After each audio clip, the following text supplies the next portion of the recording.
catch basin to eh. Dito yung takbo ng tubig ng mga nasa taas. Ah, parang naging catch basin to dito.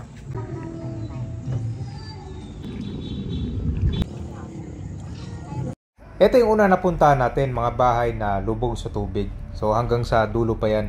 Na kung dati madadaanan pa ito ng mga motor, mga tao pwedeng maglakad, ngayon kailangan mo nang sumakay ng bangka.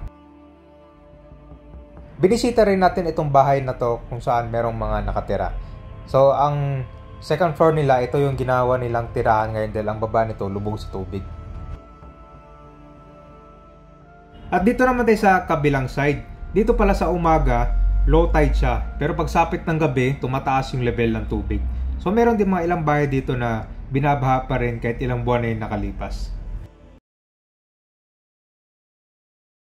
So nandito pa tayo sa Makabebe, Pampanga ngayon. No? Meron din pupuntahan dito. Itong kasunod, malapit lang dito sa barangay na pinuntahan natin. Doon sa malapit sa kalsada. Kaya kung dito ka ba, napuntahan na natin yung kalsada doon na lubog ng tubig. Tapos yung bahay na abandonado na, pero meron pa rin nakatira doon. No? Kita mo yung pagkaiba ng mga kon dito. Bahay, di ba? Meron diyang lubog pa, tulad nito. Pero wala na nakatira. Tapos itong kalsada na to, ilang beses na rin tinaasan para hindi abutin ng level ng tubig. Mga sasakyan nila, dito nila nililipat kasi mataas tong kalsada. Iabutin ang baha.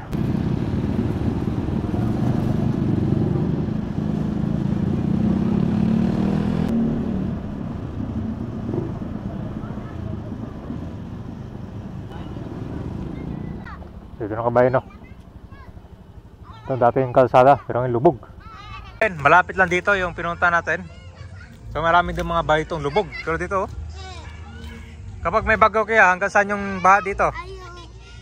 May kontador na po yun. Lampas dyan? Sa kontador na kuryente po namin. So lubog dito, hindi kayo makakadaan? Hindi po.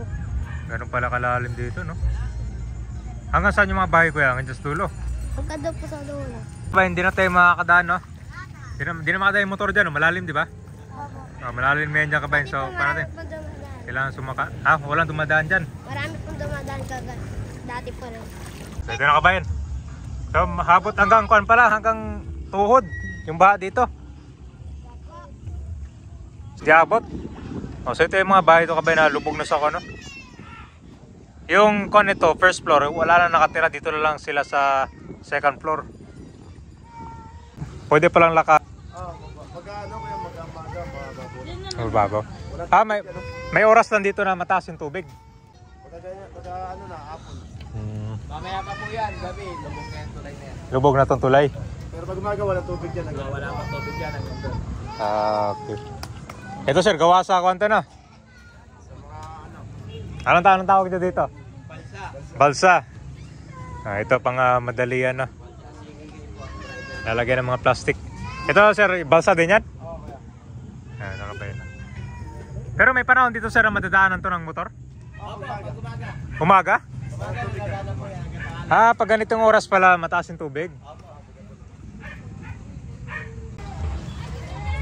Dito sa baba sir, may nakatira pa dito? Opo. Meron pa dyan. Pero nung bagyong Christine sir, hanggang saan yung tubig dito? Ngayon, mataas po. Mataas dito? Hanggang dyan po sa may ano po nyo. Inupuan po ng bata na yan. Lubog po yan. Ilang kayo nakatira dito sir? Madami. Ano kami dito? Nakasi tayo dito ha? Dito dalawang pamilya, no? Tapos dito dalawang dito. Tapos meron pa sa likod. So parang improvise lang pala sir, no? Ilagyan na nyo lang ako dito ng kawayan. Tapos ito extension ng bahay. Puro kawayan. Kasi yung first floor nito hindi na magagamit eh. Hindi no. Meron lang oras dito. Lubog ito kalsada to, di ba? Opo. May oras lang dito na lubog. Sa umaga, tahanan to siya. Wala talagang tubig. Ano po? May tubig naman po. Kaso alam po. Mababa lang. Baba opo. So dito meron pang nakatira. Opo. Masabi na po yung tubig. So dito pala kabayan, medyo pa yung tubig. Oo. Yan o. Dito sa likod, may nakatira pa dyan. Dito, meron pa. Ayan, wala na dyan nakatira. Ay, ito, tinasa na pala yung bahay. So medyo kon pala dito, hindi masyadong lubog, no? Pinakapaa lang.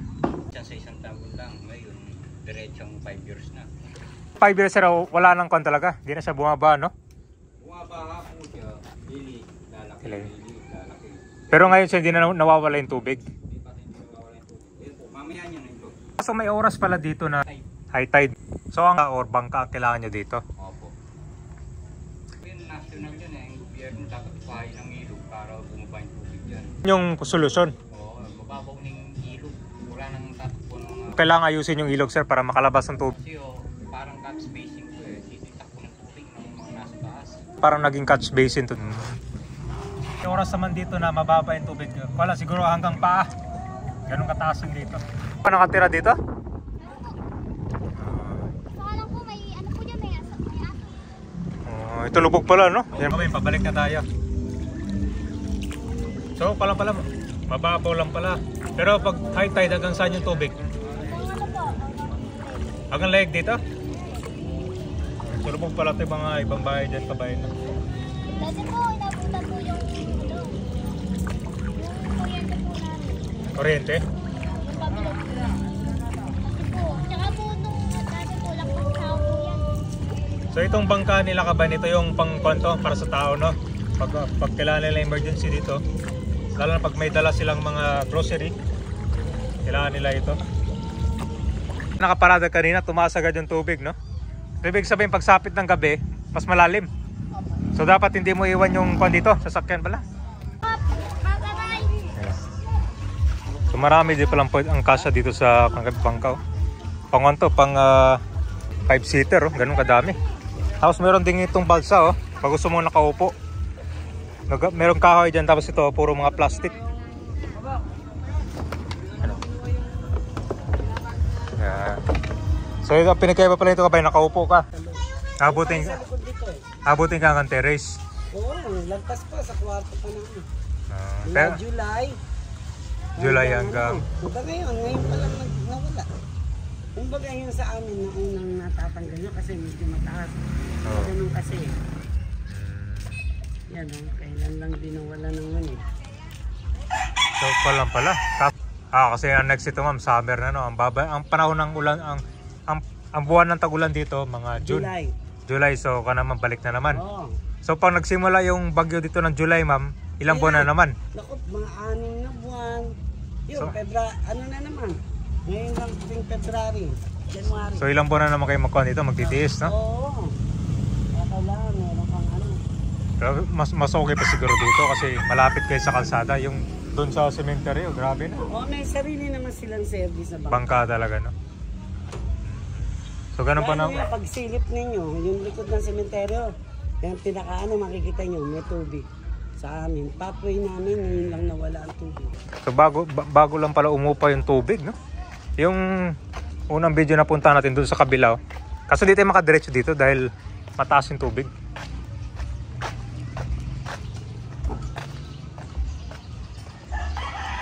So, bago lang pala kung dito, kaya pala puro putik yung no?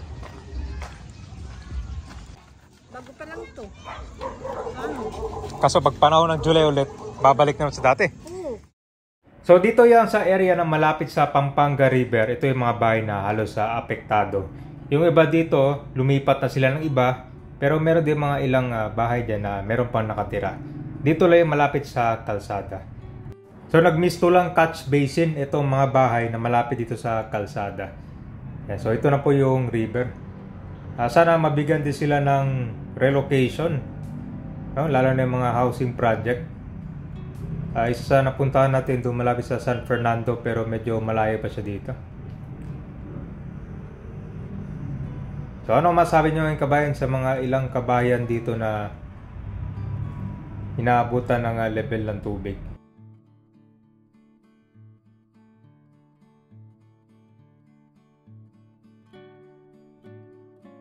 So yung mga ilang taon mong inipon para mabuo itong bahay, sa isang iglap na lang, talagang unting-unting mawawala. So ang isa sa solusyon dito, ay taasan yung bahay. Or second option naman, lilipat ka sa ibang lugar. Pero karamihan ang lumipat dito ay malapit lang din sa Macabebe, Pampanga kasi matagal na rin silang nakatira. Nandito na yung hanap buhay nila. Yung mga kamag-anak nila ay nandito rin. So itong pagbaha dito kabayan parang normal days na lang siya. Talaga matagal siyang uupa. Pero bawat taon na pa siya, lumalala ng lumalala.